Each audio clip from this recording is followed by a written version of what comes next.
Bismillahirrahmanirrahim. Assalamualaikum warahmatullahi wabarakatuh. Perkenalkan, saya atas nama Wardesri Ananda dengan NIM 22021150008 kelas A program studi arsitektur akan membahas buku ketiga dari Vitruvius, The 10 Books on Architecture. Sebelum membahas apa saja isi dari buku ketiga Vitruvius, pertama-tama kita akan mengenal terlebih dahulu siapa Vitruvius ini. Jadi, Vitruvius merupakan seorang arsitek Romawi pertama yang menulis catatan di masa hidup dari bidangnya. Vitruvius mendedikasikan tulisannya untuk memberikan pengetahuan pribadi kepada kaisar.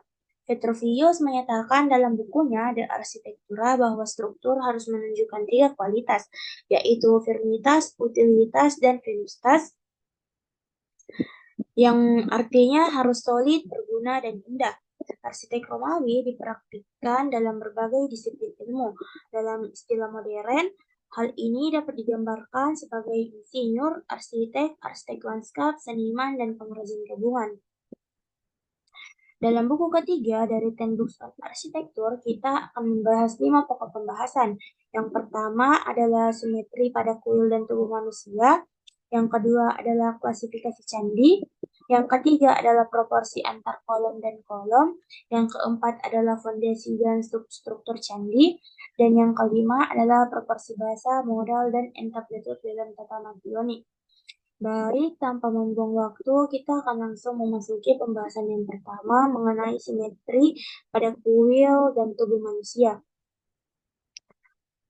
Desain dari sebuah kuil bergantung pada simetri dan prinsip yang penting untuk diperhatikan secara seksama yang disebabkan oleh proporsi yang merupakan korespondensi antara ukuran anggota dari keseluruhan karya dan bagian tertentu yang dipilih sebagai standar.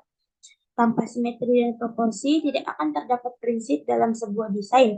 Tubuh manusia telah dirancang sedemikian rupa sehingga anggota tubuhnya memiliki proporsi yang simetris. Begitu pula dengan bagian kuil yang memerlukan keselarasan dalam hubungan simetris dari bagian yang berbeda dengan besaran umum keseluruhan. Tubuh manusia dirancang secara proporsional. Maka dari hal tersebut diperoleh ide dasar dari yang diperlukan dalam semua pekerjaan. Telah disepakati bahwa angka ditemukan dari jari manusia dan terdapat korespondensi simetri antara bentuk kuil dan bentuk tubuh sesuai dengan bagian tertentu yang dipilih sebagai standar. Selanjutnya, mengenai klasifikasi candi. Terdapat beberapa bentuk yang menjadi dasar dari aspek umum dari sebuah kuil. Yang pertama adalah kuil antis.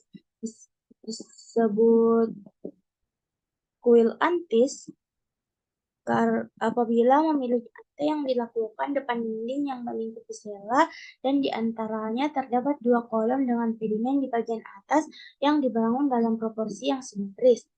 Yang kedua adalah prostyle yang hampir sama dengan antis, kecuali pada bagian sudut yang membedakan. Di seberangnya terdapat 2 kolom dan memiliki arsitraves pada kedua sisi sayap.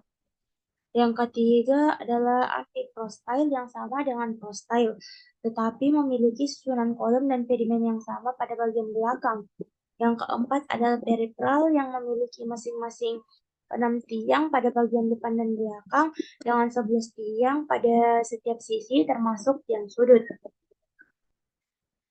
Selanjutnya yang kelima adalah pseudodipteral yang memiliki masing-masing 8 kolom pada bagian depan dan belakang. Dinding sela harus berhadapan langsung dengan 4 kolom tengah sehingga akan terdapat ruang antara dinding dan barisan kolom pada bagian luar. Yang keenam adalah dipteral yang berbentuk seperti octastyle di serambi depan dan belakang yang memiliki 2 baris kolom pada sekeliling kuil. Dan yang terakhir adalah hippaethra atau decastyle yang sama dengan dipteral, tetapi bagian dalamnya memiliki 2 tingkatan kolom yang keluar dari dinding sekeliling seperti barisan tiang peristyle. Selanjutnya mengenai proporsi antar kolom dan kolom, terdapat 5 jenis kuil. Yang pertama adalah style. Dapat dilihat pada gambar, kuil dengan jenis ini memiliki tiang yang berdekatan.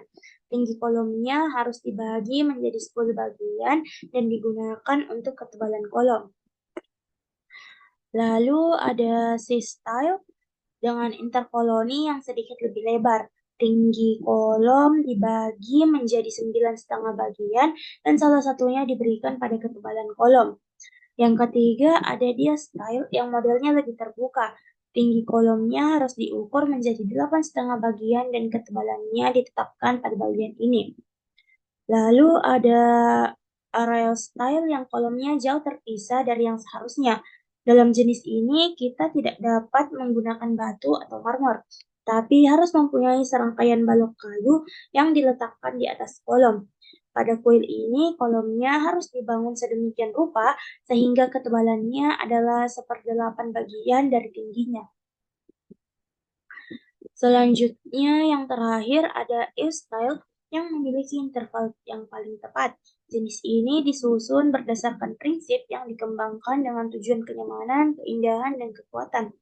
Tinggi kolomnya dibagi seperti pada E-style menjadi 9,5 bagian dan membiarkan satu bagiannya untuk ketebalan pada bagian baut poros. Selanjutnya mengenai pondasi dan substruktur candi.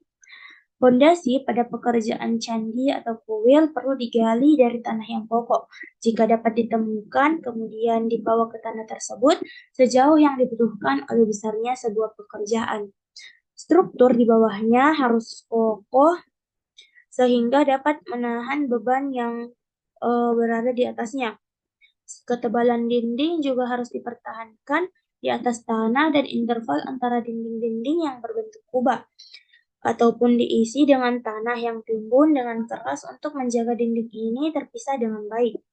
Jika tanah yang kokoh tidak dapat ditemukan dan hanya ditemukan tumpukan tanah yang gembur pada bagian paling bawah atau rawa-rawa, maka tempat ini harus digali dan dibersihkan, kemudian ditata dengan tiang pancang yang terbuat dari kayu alder ataupun kayu zaitun, yang didorong ke bawah dengan mesin sampai berdekatan seperti tiang pancang.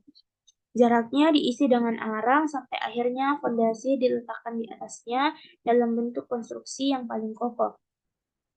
Selanjutnya mengenai proporsi, basa, model, dan entablatur dalam tatanan unik. Dalam melakukannya, kita membiarkan alas kolom dipasang pada tempatnya dan dibangun dalam proporsi sedemikian rupa sehingga tinggi termasuk alasnya mungkin setengah dari ketebalan kolom dan proyeksinya sama. Jika alasnya bergaya loteng, biarkan tingginya demikian. Kemudian dibagi bahwa bagian atas harus menjadi sepertiga dari ketebalan kolom dan sisanya tersisa untuk alas tiang. Jika alas ionik akan dibangun, proporsinya harus ditentukan sedemikian rupa sehingga alasnya dapat memiliki luas yang sama dengan ketebalan kolom, ditambah 3/8 dari ketebalannya, tinggi yang sama dengan tinggi atas loteng. Setelah alas selesai dipasang, tiang ini harus dipasang sedemikian rupa sehingga sisi dalam yang menghadap ke dinding sela tegak lurus. Dengan demikian, dalam desain kuil, garis-garisnya akan disesuaikan dengan memperhatikan pengurangannya. Dalam kapital-kapital yang telah diselesaikan dan dipasang sesuai dengan proporsi kolomnya, aturan untuk arsitref adalah menjadi sebagai berikut. Jika tingginya dari 15 kaki hingga 20, biarkan ketinggian kolom diukur menjadi 13 bagian, dan biarkan salah satunya menjadi ketinggian arsitref. Jika mereka dari 25 kaki sampai 30, biarkan itu dibagi menjadi 12 bagian, dan biarkan salah satunya membentuk ketinggian. Di atas dekorasi muncul garis detail, terbuat dari bahan yang sama tinggi sebagai fascia tengah arsitref dan dengan proyeksi sama dengan tingginya. Kemudian simatium di sini adalah 1/6 dari seluruh ketinggian bagian ini. Dan sebagian aturan umum, semua bagian yang memproyeksikan memiliki keindahan yang lebih besar jika proyeksinya sama dengan tingginya. Di dalam stima yang berada di atas korona di sisi-sisi candi, kepala singa harus diukir dan diatur dengan jarak sebagai berikut. Pertama, Satu kepala ditandai langsung di atas tubuh setiap kolom. Kemudian yang lain diatur pada jarak yang sama terpisah dan harus ada satu di tengah setiap pemasangan atap. Yang berada di atas kolom harus memiliki lubang yang dibor ke selokan yang menerima air hujan dari ubin. Tapi yang ada di antara mereka harus padat. Dengan demikian, masa air yang jatuh melalui ubin ke selokan tidak akan dibuang ke bawah antar kolom atau membasahi orang yang melewatinya. Sedangkan kepala singa yang berada di atas kolom akan tampak muntah saat mengalirkan aliran air dari mulut mereka. Eh, Sekian yang dapat saya sampaikan. Mohon maaf bila terdapat salah kata. Wassalamualaikum warahmatullahi wabarakatuh.